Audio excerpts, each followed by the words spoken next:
po kayo.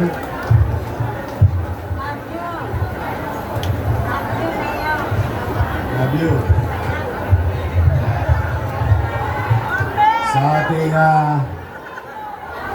mga mahalagang bisita at partner natin sa healthcare. Ang ating DOH partner, DOH Regional Director Lester Tan, at 10 ng kanyang mga kasama sa DOH. Ang ating partner sa PhilHealth, Vice President Walter, Vice President Bernadette, May Rebenito, ang ating branch manager sa PRO NCR PhilHealth, at sa ating mga direktor ng ospital at health center, mga health workers, mga konsihal Bobby Espiritu, Che Borromeo, JB Hison, at ang ating majority floor leader, Mon Yopanco, at ang maganda nating kapitbahay yung Vice Mayor Chi Atienza. Sa mga taga Pedro Hill, Barangay Chairman, Kagawad, Secretary Treasurer Tanod, mga Batang Maynila, at siyempre ang aking mga pinakamamahal na nanay at tatay ko. Mga lolo't lola ko na may asim pa. Una po, taus-puso ang pasasalamat sa ating partner sa national government, ang PhilHealth at DOH, sapagkat napansin nyo ba nadadala sila sa Maynila ngayon? Opo, dala ng lagi kong binibilin sa ating Manila Health Department Director, Grace Padilla, na mas sigurado ng mga pasilidad natin pangkalusugan, ospital, health center, ay laging handa, magiliw, at may mahihita ang tao. At marami yan. Serbisyo, gamot, at kakailanganin. Yan po, kung narinig nyo ang ating Vice Mayor kanina, in a matter of less than 2 months, binuksan natin ang ika-7 ospital sa lungsod, o what you call Baseco Hospital. At tapos, matanong ko nga yung mga nanay at tatay ko, sino ba sa inyo maraming minahal? Yun, isa. Maraming minahal, 2. Sa lahat ng maraming minahal, baka barado na puso nyo. Ha? Pero pumanatag kayo. Dahil sa tulong ng DOH, sa tulong ng PGH, sa liderato ni Grace Padilla, Direktor ng Manila Health Department, at 10 ng kanyang mga kasama, ang ospital ng Maynila, hindi lang may MRI, hindi lang may CT scan, hindi lang may mammogram, hindi lang may ultrasound, hindi lang may x-ray, mamimili ka pa. Gusto mo stationary or mobile x-ray. Meron na tayong cath lab. Yorme, para saan po ba yung cath lab? Para ba yan sa pusa? Hindi po. Yan po, yung makina na yan ay kayang gawin o what you call the angiogram procedure. May na-angiogram na ba sa inyo? Wala pa? Talagang malulusog ang mga lolo't lola ko. Dala yan ng insure.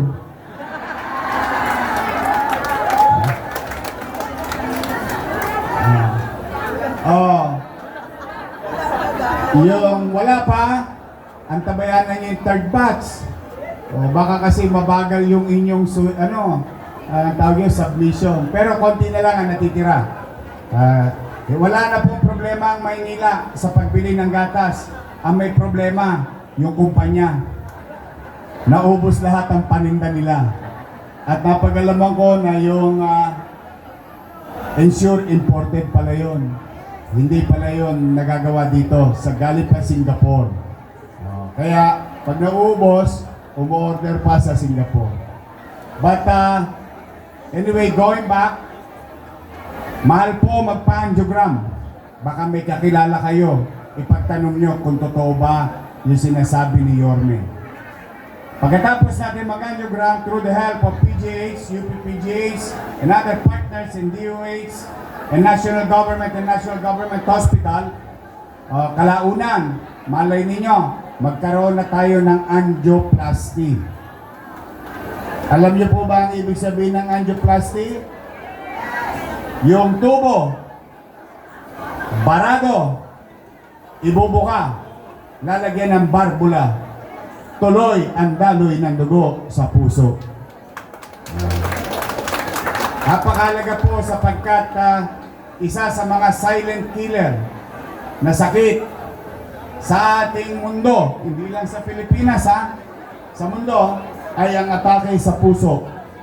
With proper diagnostic equipment at maagap, katulad ng programa natin ngayon, maagap na pagtugon sa kalusugan ng ating mamamayan, mas hahaba ang buhay. Mas mahaba ang buhay para sa mga single, may tsansa pa. Sino ba sa inyo ang single na ulit? Marami naghahanap pa. Ang gusto ko, lagi kayo malusog.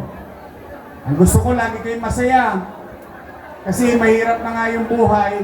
Ayaw ko ang gobyerno maging bahagi pa ng konsumisyon ninyo.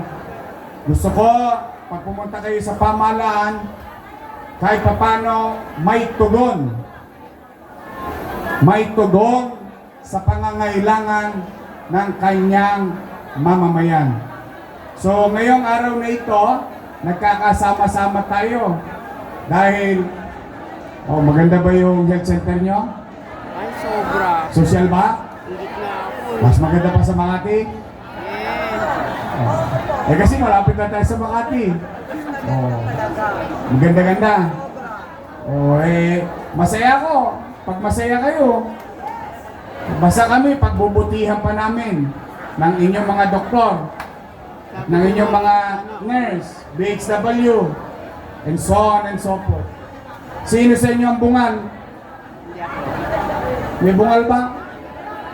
Gusto nyo kumain ng maayos? Magpa-dentista na kayo sa amin. Walang tosgas. Libre angiogram. Libre MRI, CT scan, ultrasound, mammogram. Wala akong yadba sa public healthcare sa lungsod ng Maynila. Sa ating mga nakaluluwag ng kaunti, meron naman tayong mga kababayang nakaluluwag ng konti. Huwag nyo nang gastusin ang pera ninyong naipon o naitabi sa pribadong ospital. In fact, meron nagsabi sa akin, ang pangalan niya, Let Sarkal. Siya po, na-angiogram, na-angioplasty.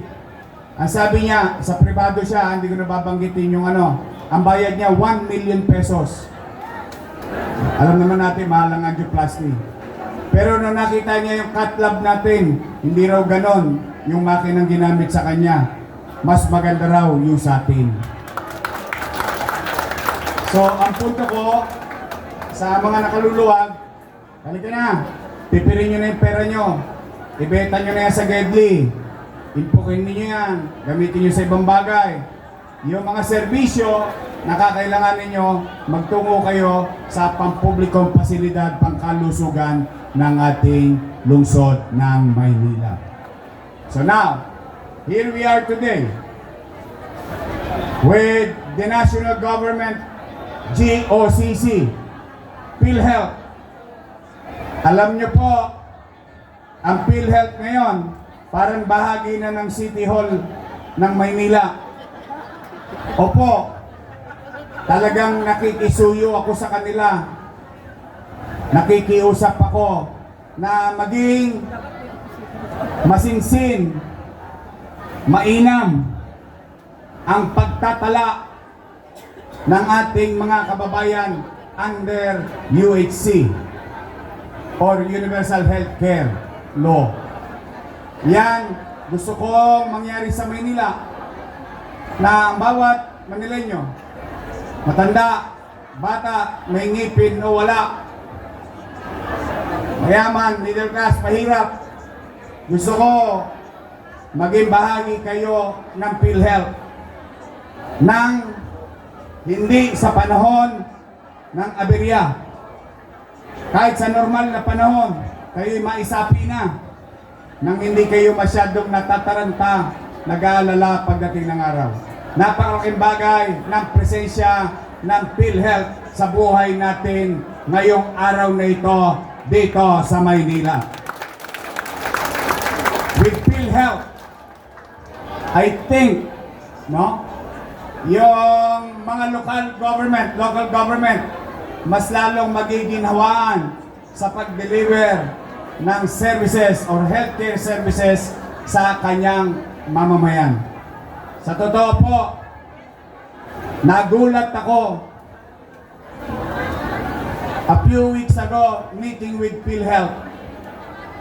Nagulat ako na halos yung ibang serbisyo ng PhilHealth, kung hindi doble, naging triple ang halagang sinusuong inaatang ng PhilHealth sa isang taong may sakit sa Pilipinas. Ang sabi ko sa kanila, bakit hindi alam ng utaw? Bakit hindi alam ng tao?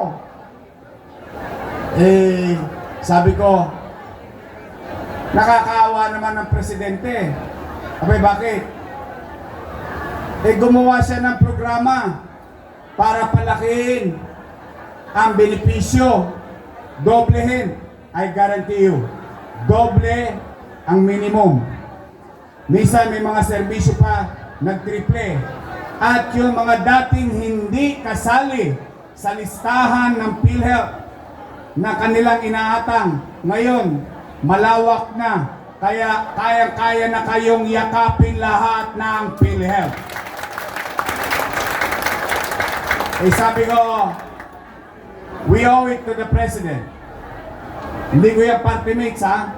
Kaya hindi ko kailangan magsipsip. Hindi ko yung kapartido. Pero I always give where credit is due. Mabuti ang pagpapatakbo ng PhilHealth noong panahon ni Duterte.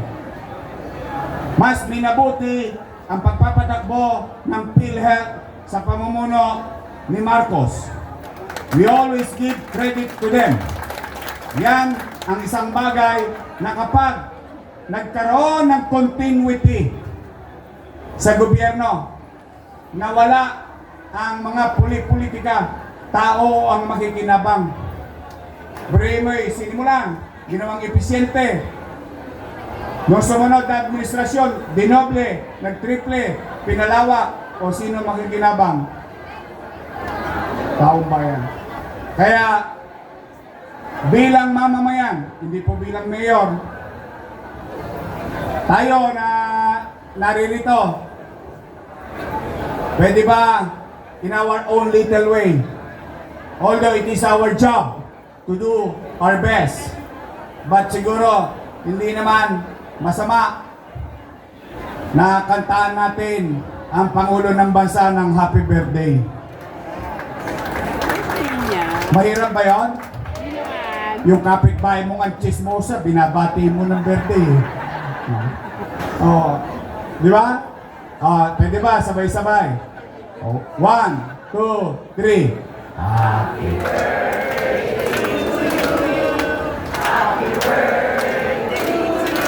Patay na.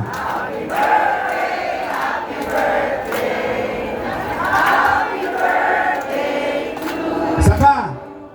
Happy birthday to you.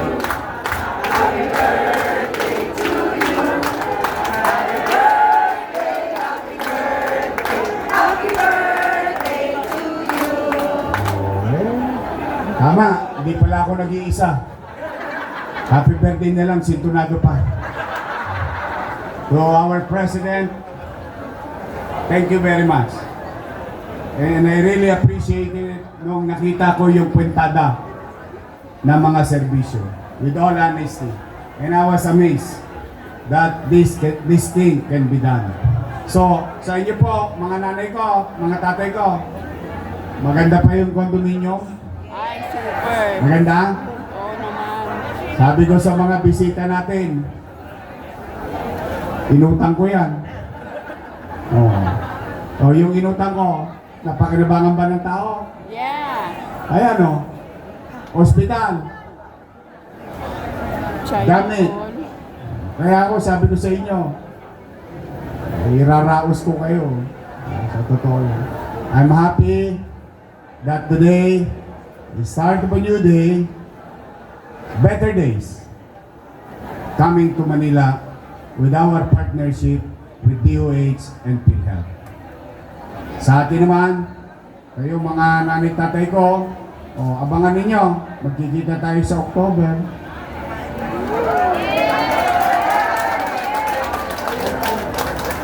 Alam na this. Basta ako, pag masaya yung mga lolo't lola ko, mga nanay tatay ko, tanggal na pagod ko. Sa totoo lang, kayo lang yung kaligayahan ko ngayon pag nangingiti kayo. Kasi gusto ko naman, iba sa inyo, konti na lang ang birthday.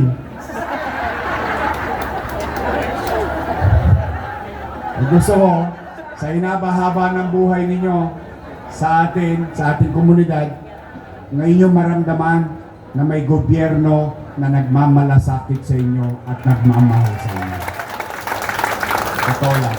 So muli, maraming salamat sa PhilHealth at alay namin ng Manila Health Department ang pasilidad ito sa ating mga nanay tatay, mga lolo't lola, mga batang Maynila. Pumanatag kayo. Pumanatag kayo. Kahit gipit tayo, kahit gipit na gipit tayo, hindi ako titigil. Huwag kayong mag-alala. Sanay ako nang wala. Alam niyo naman siguro, no? Galing ako sa wala. Nakaraos ako. O iraraos ko din kayo, mga batang Maynila. Magandang araw. Pagpalain nawa kayo ng pong may kapal. I love you. Manila! God first. Thank you.